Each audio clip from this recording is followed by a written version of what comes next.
Bueno, vamos a comenzar a desarrollar una nota realmente interesante que todos debemos prestar atención porque se trata de vínculos laborales, en definitiva, ¿no? Y discriminación en los distintos lugares de trabajo y las distintas formas de discriminación. Por eso es que vamos a recibir al doctor Álvaro Rodríguez, que es especialista en Derecho de Trabajo y Seguridad Social. ¿Qué tal? Muy buenos días, bienvenido. Buenos días, bienvenido. Un gusto, un placer estar con ustedes. Bueno, está obviamente en nuestro país en plena vigencia, ¿no? Un artículo de ley que se ocupa de atender este tipo de situaciones en los ámbitos laborales, ¿no? Sí, efectivamente, nuestro país tiene una legislación, diría que arranca por la Constitución de la República, que asegura la igualdad de las personas, reconociendo como diferencia solamente los talentos y las virtudes. Y naturalmente esa formulación de principio también proyecta consecuencias en el plano laboral.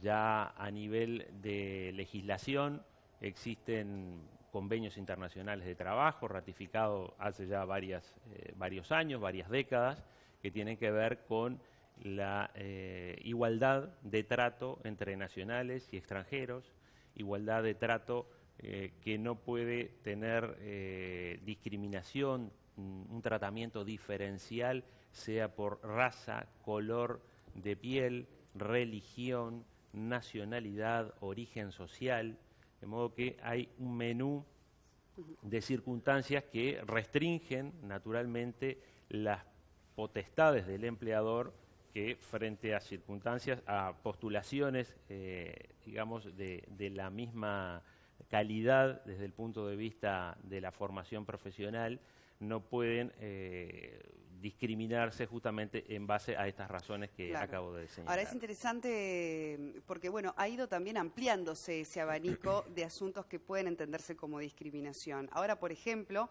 está en el tapete hablar de la discriminación laboral en lo que tiene que ver con las discapacidades, por ejemplo, con el HIV, es decir, ha aumentado, digamos, el abanico de causas de discriminación hoy en la actualidad también en Uruguay.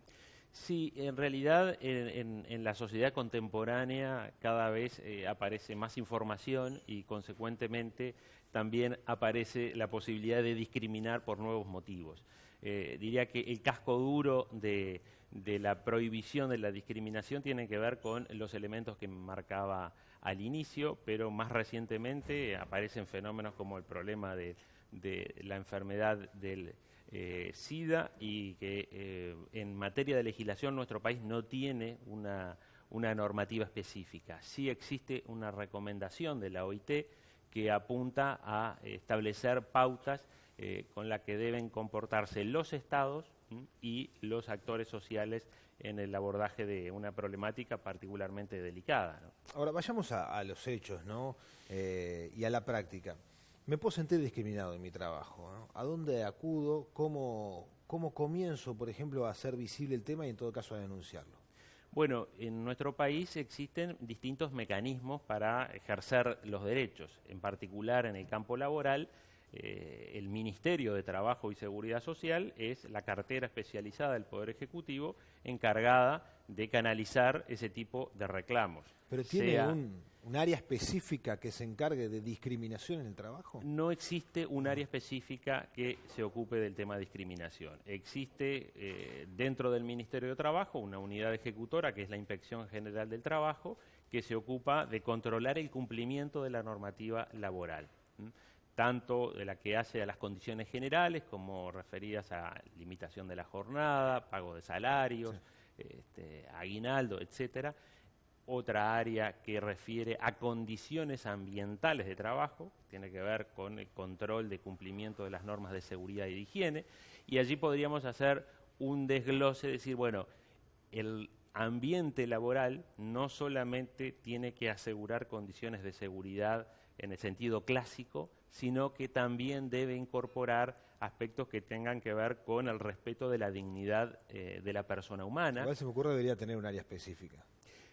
Debería. Bueno, eso es un tema, un tema que está en proceso. Claro. Naturalmente, en una sociedad los hechos sociales van generando necesidades de una regulación de parte del derecho y creo que en materia de discriminación eso aparece de manifiesto, precisamente por lo que ha sido la evolución de las normas laborales en esta materia.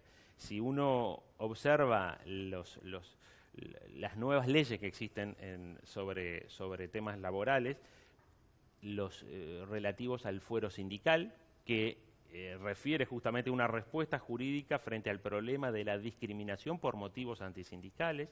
Si uno observa la legislación que prohíbe la realización de test de embarazo para el caso de las mujeres como una condición previa al acceso o al desarrollo de una relación de trabajo, son la relativa, por ejemplo, al acoso sexual, que también es una ley reciente, son elementos que dan cuenta de cómo el ordenamiento jurídico responde a una nueva realidad y canaliza eso a través de un estatuto específico de protección con mecanismos de tutela, de protección, sea administrativa o judicial, o refleja también, bueno, que el Estado se ocupa de la temática. Bueno, pero vayamos también a la gente que, por ejemplo, está buscando trabajo, ¿no? Nosotros lo vemos, bueno, cuando buscamos trabajo, los requisitos, por ejemplo, que se necesitan para un determinado oficio o puesto.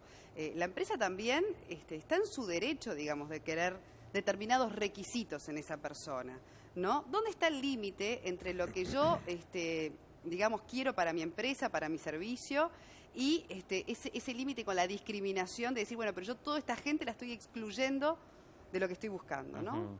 ¿Dónde está ahí Justamente la discriminación en la etapa precontractual, es decir, en la etapa previa a la contratación de una persona que se postula para un trabajo, es la más delicada y la más difícil de tutelar, de proteger. Porque, por cierto, en nuestro país, como ocurre en la mayoría de las constituciones contemporáneas, se reconoce el derecho del empleador de organizar la empresa, de gestionarla, y eso trae consigo también la posibilidad de seleccionar el personal. Exacto. Cuando selecciona el personal y efectúa un llamado, debe tomar en consideración aspectos objetivos que tienen que ver con los antecedentes laborales, con la capacitación, la formación profesional del trabajador, pero existen situaciones que a veces son mucho más sutiles, como podría ser la exigencia de la presentación de una fotografía,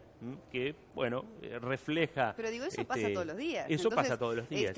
Está aceptado. Bueno, eso, en realidad... es legal, como en realidad, el límite de edad también es algo que lo vemos en todos los avisos de trabajo, ¿no? Hasta tal edad, presentarse, es decir... Bueno, efectivamente son cosas de todos los días, lo que no significa que las cosas que son de todos los días sean jurídicamente correctas.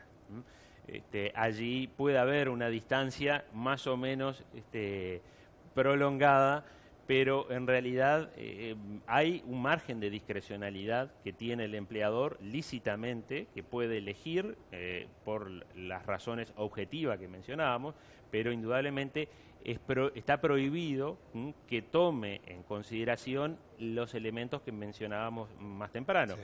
La raza, el color de la piel, la religión de la persona, la opción sexual, que también es un aspecto que en la legislación brasileña, por ejemplo, está recogido expresamente, y esas son situaciones que convertirían, si una decisión se toma en base a esos criterios, sería ilícita. Claro, y existe ¿no? Exactamente, sí. ¿Cómo se prueba eso? Es imposible. Bueno, no es imposible. Yo diría que es un tema que está en proceso de estudio. Son pocos los trabajos en la doctrina que abordan esta temática y son mucho menos los que se plantean a nivel judicial. Claro. En la medida que el tema se va analizando, se desarrolla una masa crítica con argumentos, fundamentos jurídicos que permiten visualizar los conceptos, establecer criterios, va haciendo que ese tipo de planteos se planteen, se efectúen en el ámbito judicial y tengan algún tipo de chance. Pero reitero, no es frecuente ni que se planteen, ni que se acojan.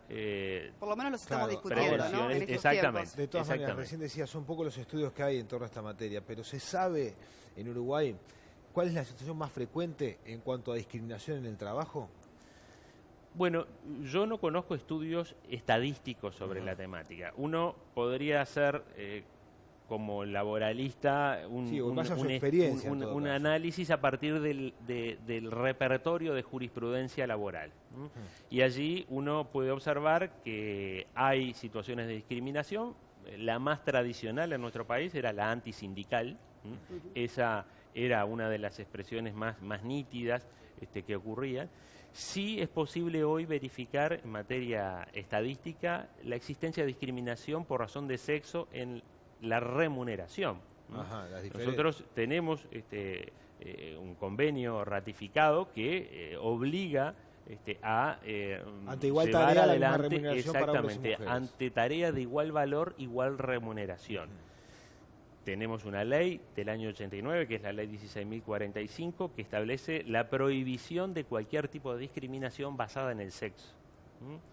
De modo que ahí diría, hay dos factores. El carácter antisindical, hoy ya en nuestros días con mucho menor presencia, por la existencia de una ley que tutela específicamente la actividad sindical, pero sí la persistencia de la discriminación por razón de sexo en la remuneración de los trabajadores. Cada uno de los ítems da para profundizar más. Sin duda. Pero por último me gustaría también preguntarle sobre algo de actualidad que lo vemos, por ejemplo, por parte del Estado, que es cuando para un cargo público, por ejemplo, cuotifica, ¿no?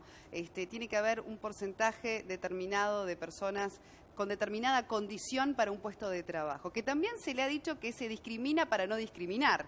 Se ha asumido, digamos, ese concepto.